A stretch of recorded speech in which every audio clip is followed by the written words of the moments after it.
এখন আমি ইনার দেওয়া কামিজে গলার ডিজাইন কিভাবে কাটিং করা হবে আর সেলাই হবে সেটা দেখাচ্ছি। প্রথমে আমি গলার চওড়াটা মেপে নিলাম, 2.5 ইঞ্চিতে দাগ দিয়ে এভাবে দাগ দিয়ে নিলাম। ডিজাইনটা সমান করে রেখে এভাবে সেলাই করে নিচ্ছি।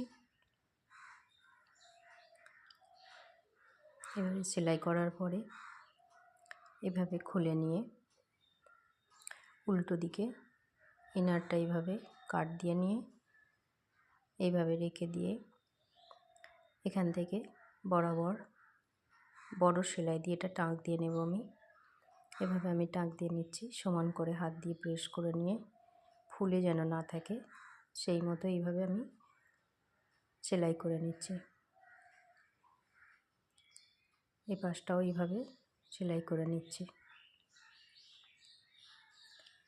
এবারে সেলাই হয়ে যাওয়ার পরে অবশিষ্ট কাপড়টা আমি এভাবে কাটিং করে নেব। বরাবর নিচে পর্যন্ত কাটিং করে নিয়ে এই সাইড থেকেও আবার কাটিং করে নেব।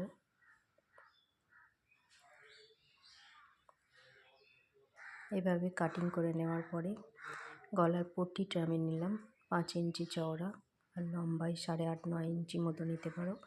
মায়ের মিডিলে কাট দিয়ে এইভাবে পিন আপ করে নিয়ে এবারে ডিজাইনের দিকে বরাবর কিনারা অনুযায়ী আমি সেলাই দিয়ে যাচ্ছি। এভাবে গোল করে সেলাই দিয়ে নিলাম। সেলাই দেওয়ার পরে এভাবে 1/2 ইঞ্চি মার্জিন রেখে এভাবে কাটিং করে নিচ্ছি।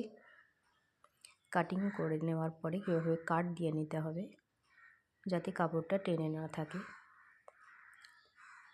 এবারে পটিটা আমি 1.5 ইঞ্চি বরাবর এভাবে মাপ করে নিয়ে গোল করে কাটিং করে নিচ্ছি। আমি এভাবে কাটিং করে নেওয়ার পরে এদিকটা এইভাবে মুড়ে নিচ্ছি। এভাবে মুড়ে নেব বরাবর শেষ পর্যন্ত 1/2 ইঞ্চি মার্জিন রেখে এভাবে মুড়ে যাব। এভাবে মুড়ে নেওয়ার পরে আমি পটিটাতে পেতে সেলাই দিচ্ছি। এভাবে পেতে সেলাই দেওয়ার পরে এইভাবে একটা চাপ সেলাই দিয়ে আমি বসিয়ে দেব পটিটা। এইভাবে বরাবর আমি সেলাই দিয়ে নেব। তো রেডি, কেমন লাগলো